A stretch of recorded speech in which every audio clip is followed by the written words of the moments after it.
গত রাতে মধ্যরাতের পরে যে আগুন ধরেছিল সচিবালয়ে সেটা অবশেষে নিভেছে। নেভাতে সময় লেগেছে প্রায় 11 ঘন্টা।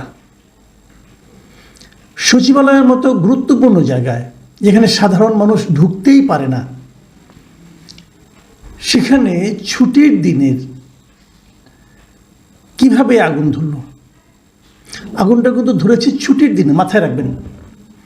25 তারিখ দিবাগত রাতে, 25 তারিখ সারাদিন সচিবালয় বন্ধ ছিল, ছুটির দিন ছিল। ওখানে নিরাপত্তা প্রহরী ছাড়া আর কেউ ছিলেন না। কিন্তু সেই দিন দিবাগত রাতে আগুনটা কিভাবে ধরল? ধরা যাক, যতটুকু আমি বুঝেছি এ পর্যন্ত বিভিন্ন পত্রপত্রিকা যে নিউজগুলো আমরা পড়েছি, সেগুলো পড়ে যেটা মনে হয়েছে যে এটা কেবলই শর্ট সার্কিটের মাধ্যমে ধরেছে, সেরকম বোধ করি নয়। আমি কয়েকজন বিশেষজ্ঞর বক্তব্য পড়লাম এর মাঝখানে, যেমন ফায়ার সার্ভিস ও সিভিল ডিফেন্সের সাবেক এক মহাপরিচালক ব্রিগেডিয়ার জেনারেল অবসরপ্রাপ্ত ইঞ্জিনিয়ার আলী আহমদ খান, তিনি বলেছেন এটা স্যাবোটাজ বা নাশকতামূলক হওয়ার সম্ভাবনা বেশি। আগুনটা শর্ট সার্কিট থেকে হলে একসঙ্গে 3-4 জায়গায় লাগার কথা নয়। দুর্বৃত্তদের লাগানো আগুনেই এমনটা হয়, মানে একসঙ্গে কয়েকটা জায়গায় আগুন লাগছে। কিন্তু শর্ট সার্কিট হলে এক জায়গায় ধরবে, তারপর সেখান থেকে ধীরে ধীরে সব জায়গায় ছড়াবে। তো এটা কিভাবে সম্ভব হলো? এবং উনি এটাই বলেছেন যে এটা শর্ট সার্কিট নয়। উনি বেশ কিছু এক্সাম্পল দিয়ে, লজিক দিয়ে কথাটা বলেছেন।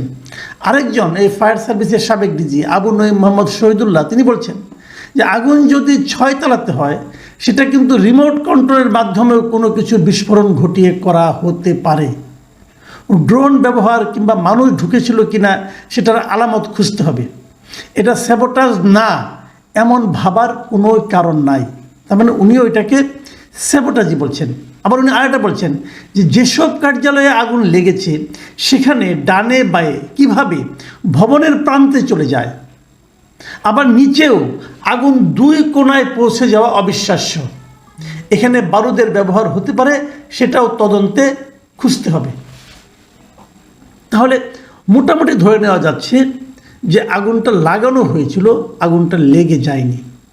এখন যে প্রশ্নটা শুরুতে করেছিলাম, যে ছুটির দিনে কিভাবে লাগলো? তাহলে যদি কেউ ওখানে বোম রেখে সে আসে অথবা অন্য কেউ কিছু করে থাকে, যদি সে বহিরাগত কেউ হয়, তাহলে তো সে আগের দিন গিয়েছিল। আগের দিন গেল 24 তারিখে, 25 তারিখ সকাল থেকে ছুটি, ওখানে কেউ যায়নি।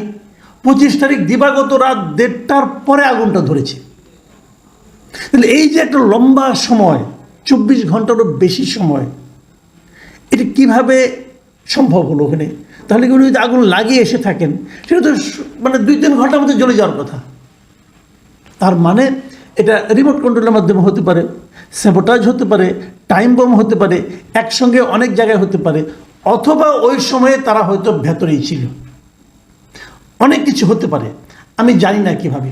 কিন্তু তারও যে বড় কথা, এটা কিন্তু সচিবালয়ের মধ্যে হয়েছে, মানে দেশের সবচেয়ে যে গুরুত্বপূর্ণ কার্যালয়, যেখানে মন্ত্রীরা বসেন, সচিবরা বসেন, মন্ত্রণালয়ের কাজকর্ম হয়, সেখানে আগুনটা ধরেছে। এই আগুন নিয়ে আমি বিদেশের পত্রিকা, ইন্ডিয়ার পত্রপত্রিকা দেখলাম, তারাও কিন্তু এটা নিয়ে বেশ বড় বড় শিরোনাম করেছে, কেন এই আগুনটা ধরল। এখন এই প্রশ্নের জবাব আপনি কি দিবেন? অনেকে দ্রুত বলে ফেলেছে, অনেক উপদেষ্টা বলেছেন যে দুর্নীতির বিরুদ্ধে লড়াই করছে, সেটাকে থামানোর জন্য হয়েছে। কেউ বলছেন এটা স্যাবোটাজ হয়েছে, ছাত্ররা বলছে এটা ষড়যন্ত্র চলছে, এরকম অনেক কিছুই কিন্তু বলা হয়েছে। কিন্তু প্রশ্ন হচ্ছে তাহলে কাজটা করলো কারা? আমি সবসময় যে কথাটা বলি, এটা আমি বলি না, এটা অপরাধ বিজ্ঞানীরাই বলে, যখন এরকম কিছু একটা অপরাধ সংগঠিত হয়, তখন আপনি প্রথম দেখবেন এই সংগঠিত অপরাধের ফলে লাভবান কে হচ্ছে, মানে কারা বেনিফিশিয়ারি এটার, এটা হলে কার লাভ হয়। এই প্রশ্নগুলো কিন্তু আমাদের একজন উপদেষ্টা আসিফ মাহমুদও তুলেছেন। তিনিও বলেছেন ওনারা নাকি বেশ কিছু দুর্নীতির কাজকর্ম করছিলেন, দুর্নীতির কিছু কিছু দলিলপত্র ছিল, বিশেষ করে মানে লোকাল গভর্নমেন্টের। তো সেখানেও হতে পারে, কিন্তু যেগুলো পড়া হয়েছে এটা তো কাগজ পড়েছে। আমার ধারণা এইভাবে যে কাগজের জন্য যে খুব একটা দলিল দস্তাবেজ খুব পড়ে গেছে, এটা আমি মনে করি না। কেন, যেগুলো পড়েছে এটা কপি নিশ্চয়ই আছে কোথাও না কোথাও। এবং তারও চেয়ে বড় কথা, আজকাল তো সমস্ত আলাপ আলোচনা, তারপরে আপনার করসপন্ডেন্স যেগুলো হয়, চিঠিপত্র লেনদেন সবই তো কম্পিউটারাইজ, এগুলো সার্ভারও থাকার কথা। কাজে ওর মাধ্যমে যে খুব বেশি একটা ঝামেলা হয়ে যাবে আমি তা মনে করি না। তাহলে এটা কি, এটাকে সরাসরি কোনো ক্ষতি হবে এটা আমার মনে হয় না খুব একটা। আমি জানি না অবশ্য, এটা আরও তদন্ত হয়তো ব্যাপারগুলো বেরিয়ে আসবে।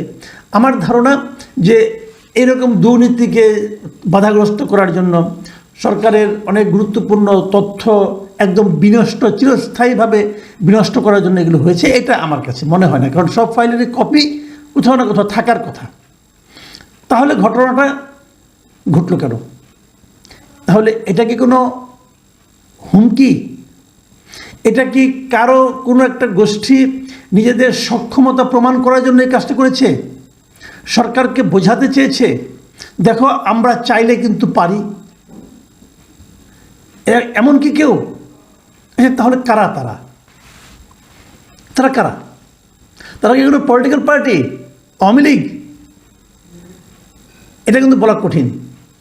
আবার ধরেন গত দুদিন ধরে সচিবালয়ের সবচেয়ে বড় ঘটনা কোনটা? সচিবালয়ে বলেন অথবা সরকারের প্রশাসনে বলেন, সেটা কোনটা? সেটা হলো বিভিন্ন ক্যাডার নিয়ে আন্দোলন। প্রশাসন ক্যাডার তারা আন্দোলন করতেছে, আলটিমেটাম দিচ্ছে। আবার প্রশাসন ক্যাডারের বাইরে যে আছে 26 ক্যাডারে যারা আছে তারা আন্দোলন করতেছে, তারাও পাল্টা হুমকি দিচ্ছে। প্রশাসনের ক্যাডারদের এই সমস্ত আপনার হইচইয়ের কারণে সচিবালয়ের মধ্যে বিশৃঙ্খলা তৈরি হচ্ছে, এগুলো তো আছেই। এবং প্রশাসন ক্যাডার বলতে এখন যেটা বোঝায়, ধরেন গত 2 বছর 3 বছর 5 বছর আগে যারা ক্যাডার ছিল, এখনও যারা বিভিন্ন গুরুত্বপূর্ণ পদে আছে, তারা সবাই কিন্তু আওয়ামী লীগ সরকারের আমলে। কাজেই আওয়ামী লীগ কি তাদের দিয়ে কিছু করাচ্ছে? আমি কিন্তু এই সন্দেহগুলো করবো, কারণ আমি সবসময় কিন্তু আওয়ামী লীগের আমলাদের উপর নির্ভর করতে চাই নাই। আমি সবসময় বলেছি যে আন্দোলনের মাধ্যমে আসা একটা সরকার কখনো যাদেরকে সরিয়ে তারা আসলো সেই সরকারের আমলা দ্বারা পরিচালিত হলে পরবর্তী সরকার ক্ষতিগ্রস্ত হতে বাধ্য। এবং এটা আমি একদম শুরুর দিন থেকেই বলে এসেছি। আপনারা ইউটিউবে খুঁজলে বহু এরকম নমুনা পাবেন। এবং আমি উদাহরণ দিয়ে বলেছি যে বঙ্গবন্ধু শেখ মুজিবের সরকার যে 3.5 বছরের বেশি টিকতে পারেনি, তার কারণ হলো উনিও এসে কিন্তু সেই পরাজিত পাকিস্তান যে সরকার ছিল তাদের আমলার উপর নির্ভর করেছিলেন। এখন এগুলো কি সেরকম কিছু? আবার অতি দ্রুত যারা সিদ্ধান্ত দিয়ে দিচ্ছেন, যারা ষড়যন্ত্র তত্ত্ব খুঁজছেন, অনেকেও হতে পারে সেই ষড়যন্ত্র তত্ত্বের মাধ্যমে কিন্তু আবার আরেকটা প্রবণতা দেখা যায়। সেটা হলো যারা দেখতে পারি না অথবা যে দলকে অপছন্দ করি সেই দলের লোকজনদের নাম দিয়ে তাদের একটু সাহায্য করা, যে প্রবণতা আমরা 15 বছর আওয়ামী লীগের মধ্যে দেখেছিলাম। কোথাও একটা আগুন ধরলো, যেই ধরুক, অ্যাক্সিডেন্টই হোক, বসার কয়লেই আগুন ধরুক, দেখা যেত আওয়ামী লীগ সরকার তার মধ্যে বিএনপির কেন্দ্রীয় নেতাদের নাম জড়িয়ে দিতেন, জামাতের লিডারদের নাম জড়িয়ে দিতেন, এবং একটা তাদের খুব প্রিয় একটা শব্দ ছিল আগুন সন্ত্রাস। তারা এগুলি করতেন। এখন পার্কে আমরা পুনরাবৃত্তি পাবো, সেটাও কিন্তু একটা প্রশ্ন। তো এই সবগুলি মিলিয়ে কি দাঁড়াবে সামনের দিনগুলোতে? আবার ধরুন এই সরকার কিন্তু কিছুদিন ধরে তারা সংস্কার নিয়ে কথা বলছে, নির্বাচন নিয়েও কথা হচ্ছে, কারণ নির্বাচন কমিশনার তার মধ্যে ঘোষণাই করলেন যে নির্বাচনে একটা সম্ভাব্য সময়সীমা দেখালেন, এগুলিও কথা হচ্ছে। তো তার মধ্যে এই আগুন তাদেরকে স্বাভাবিক গতি যে পথ, সেই পথের মধ্যে কোনো বাধার সৃষ্টি করবে, সেটাও হতে পারে। যারা বিলম্বিত নির্বাচন চান, যারা নির্বাচনকে বিলম্বিত করতে চান, তাদেরও কোনো চিন্তা এখানে কাজ করতে পারে। অথবা যারা বিকল্প কোনো চিন্তা করছেন যে একটা গোলেমালে একটা ঝামেলা পাকিয়ে এই সরকারকে ব্যর্থ প্রমাণ করে অন্য কোনো ষড়যন্ত্র বাস্তবায়ন করা যায় কি না, যদি এমন চিন্তা কেউ করে থাকেন, তাদের চিন্তার জন্য এই ধরনের ঘটনাও কিন্তু সহায়ক ভূমিকা পালন করতে পারে। কাজেই সব দিকেই নজর দিতে হবে। এর মধ্যে সরকার তদন্ত কমিটি গঠন করেছে এবং সে তদন্ত কমিটি রিপোর্ট দিবে। আমি অবশ্য এই ধরনের তদন্ত কমিটির উপর খুব একটা ভরসা করি না। এই কারণে এই ধরনের তদন্ত কমিটি আসলে বজ্রাটনি ফসকাগের মতোই হয়। তারপরেও আমরা দেখি খুব দ্রুতই তো 3 দিনের মধ্যে রিপোর্ট দেওয়ার কথা, আমরা 3 দিন অপেক্ষা করি, দেখি সরকার এখান থেকে আসলে কী ইঙ্গিতটা আমাদের জন্য বয়ে আনেন। প্রিয় দর্শক,